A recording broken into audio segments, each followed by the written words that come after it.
Good morning, YouTube. Warbles on a lot here. 1st of November 2015. Just getting ready for The Outsiders, and First Moondog will be a separate broadcast. Time now for Outsiders. I'm Barry Cassidy, and you're not. He speaks the truth. This morning's Outsiders are Peter Martin, economics editor for The Age, Sinclair Davison from the School of Economics at the RMIT, and Paula Matthewson, weekly columnist for The Drum and The New Daily. Morning, all. Good morning. Good morning. Did we all enjoy the rugby? No. Oh, there you go. No. I'm a sports-free zone. Oh, I'm sorry, Paula. Oh, well. Look, well done, All Blacks. Well done. I've often thought I could never be an ABC radio presenter because I'd have to pretend to know about this stuff and care. I think you've all vastly reassured the RN audience that we're not going to talk about rugby for the next 20 minutes. Thank God. Who was playing? Well, Sinclair might know. No. Sorry, I'm the worst South African ever. Despite his distinguished pedigree from across the Indian Ocean, he knows nothing of the game played in heaven. The tabloids this morning, universally, this takes us back to the good old days of the story being leaked to the Murdoch tabs. As a man this morning, they are reporting, well, that a certain thing is under consideration, and that thing is... GST. I'm dynamite. GST. And I'll win that fight. GST. I'm a power load. GST. Watch me explode. Yes, indeed. In the next months of the Turnbull government, all Australians will be forced to sing bad AC/DC parodies. Somebody was having far too much fun there, that's for sure. Peter Martin, this is inevitable, isn't it? That we're gonna talk about the GST in a mature and sensible way. If the Murdoch tabloids keep doing that, there's another theory about the Murdoch tabloids, a theory I subscribe to, although I don't know, Jonathan. It's that they don't, in fact, have a drip from the government anymore. Now, what would you do in such a situation? Make stuff up. You would. You said that. You said that. And there've been a number of examples of this. Just after Turnbull took over, there was a story by the same journalist, a friend of mine, good woman from Adelaide, Samantha Maiden, saying that he was going to change the constitution or change the national anthem and Turnbull spent the next day saying this is completely wrong. In fact, I told them it was wrong. So the GST, in a way, it's a non-story. We already knew that they're looking at the GST, but I guess we'll keep talking about it. I think it's interesting, Paula, how this gets handled now, because one of the things that Turnbull has been keen on is getting away from what he describes as the rule in, rule out kind of politics. He's going to say that things are on the table. And if that's going to be his position, then having to deal with this in a mature way, that's going to be the consequence. He's going to have to say, well, yes, of course, Treasury's looking at an increase of the GST. Yes, this will be one of the biggest challenges for Turnbull, to see whether he can restrain the media in the way that he apparently wishes to ensure that these sorts of things don't run away. But whether Ms. Maiden got a drip or whether she just decided to naughtily run this story as a piece of speculation, it's going to be useful for Turnbull to at least fly the balloon, see how intensively or not it gets shot down, or whether within this new honeymoon environment people are prepared to at least listen to what he has to say about tax reform. Does it make sense, Sinclair, as your economist hat on? Yes, I think looking at all aspects of taxation and spending is probably a good idea. Dealing with the GST up front is probably a very good idea, because if you were to rule it out, everybody would immediately say, oh, we're back to the bad old days. So I think GST is the elephant in the room, and talking about it is probably a good idea. Talking about it early is a good idea. Peter, you suggested the possibility of sort of nefarious motives here. And I wonder if we were to be truly conspiratorial, to take a week in which Tony Abbott has sort of hogged the headlines and then to come up on a tax scare story on the Sunday, is that coincidence or is that fiendish cunning? I don't know, but I do know that I do know. Sorry, I do You're know, not I do supposed know to say that, Peter. You're supposed to be authoritative. I'm supposed to know about sport, John.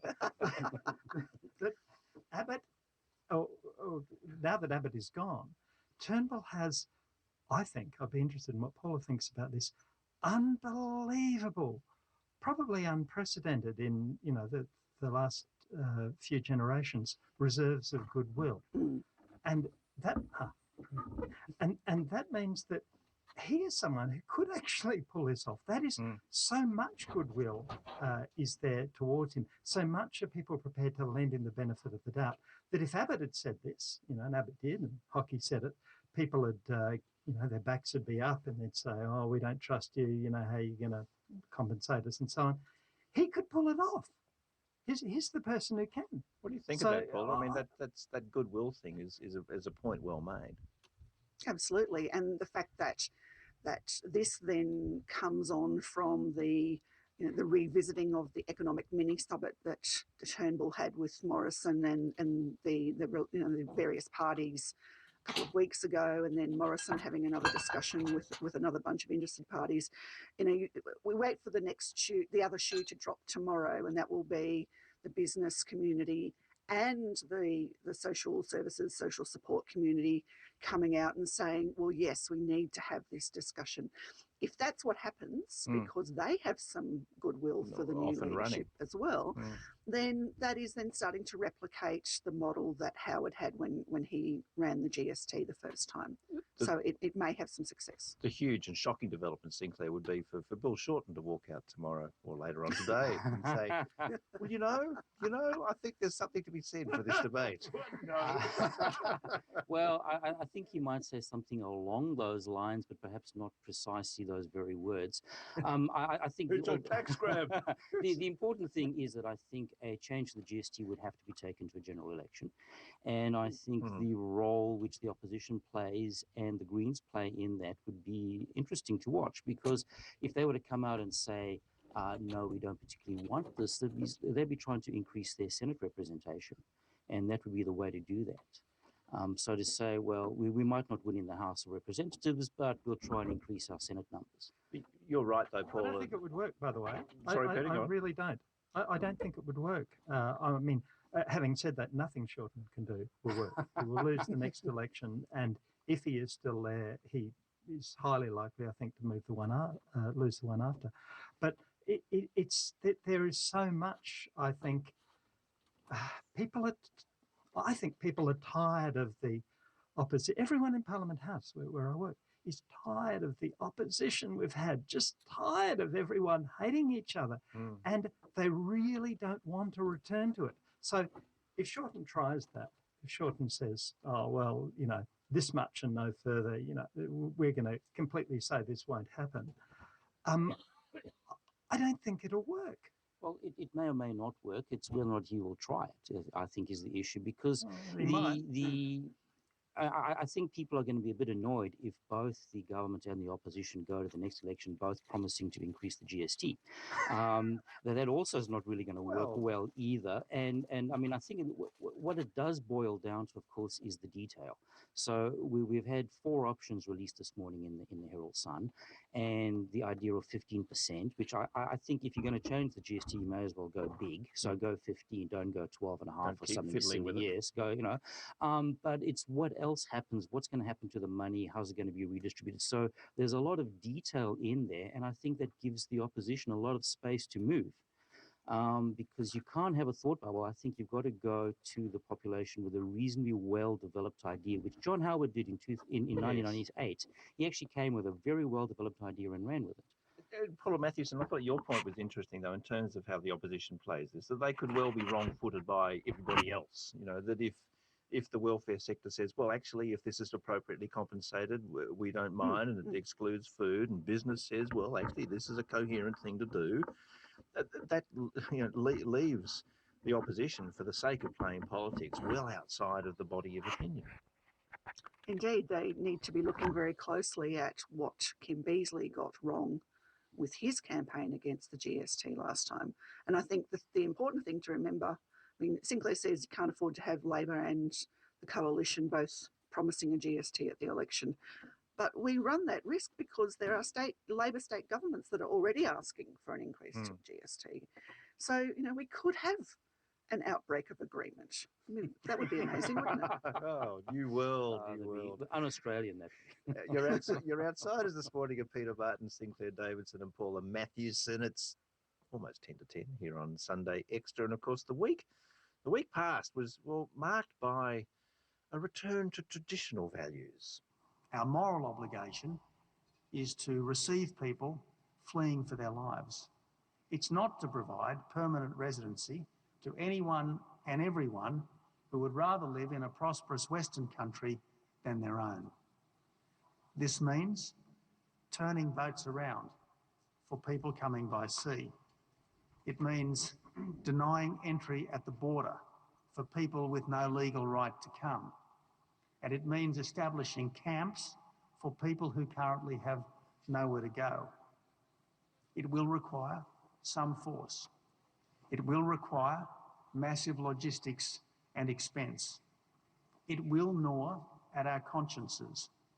Yet it is the only way to prevent a tide of humanity surging through Europe and quite possibly changing it forever. What did that make you think, Peter Martin? Not real good. He said there's no alternative but to put people in camps, but we do far more than that. I mean, effectively, we torture them by pretending we're processing their claims when we're not. I actually think, I want to raise this on this program first, I actually think there's a case for opening all borders. We saw it in Europe, where they've done that within Europe, and there's no doubt that the living standards of people on both sides have risen. And I see it as the last great oppression, actually, which is that we'll help people, we'll give them aid, but we won't allow them to live where they want to live, which is, I suppose, the best way you can help people. Is Abbott on the wrong side of history? Yes. Will we eventually go as far as I'm suggesting? Probably not. I actually thought it was both funny and sad. I'm sorry. It's simply that there's a coherent economic argument for opening borders. And this pressure doesn't go away, and the pressure is fundamentally the poor world and the rich world. Yes. Opening borders actually increases wealth for everybody concerned. It increases the size of the market, their gains from trade. We're all better off if we have fewer borders than if we have more borders. And we've seen, as Peter said, the Europeans opened up their internal markets. The United States have got a massive internal market. So decreasing the size of these arbitrary lines that we draw on the map and have different rules on each side of the line actually improves living standards for everybody concerned. So the argument for open borders, which, as Peter suggests, we'll probably never get to that stage, but sort of having fewer borders, having less onerous borders, allowing people to choose to live where they want, actually is better for everybody concerned. All we need to do, Paula, is wrangle the politics around it to make it possible. Well, that's right. And it's lovely to hear from two very sensible economists talk about the benefits of open borders. But I'm like the rest of the community who doesn't have an economics background, who doesn't understand how all of these things are interconnected. And, we've had many, many years now of people connecting terrorism and asylum seekers and refugees and immigration with the problems that they feel at home in terms of security around jobs and transport and access to education and hospitals. And that is going to take a while to pull apart. I think that, and I'm a little disappointed, I have to say, that Turnbull, the Prime Minister, hasn't already embarked on that task, because it's going to take a while. and as Abbott suggests when he says that this will imply the use of force, that the problem is big, is insurmountable, is beyond talking and persuasion. It can only be run, in his terms, at the end of a gun, and maybe that's a thing we'll cease to tolerate. On that note, this rugby-free edition of Outsiders will now draw to a close. Okay, starting a new broadcast for First Moondog.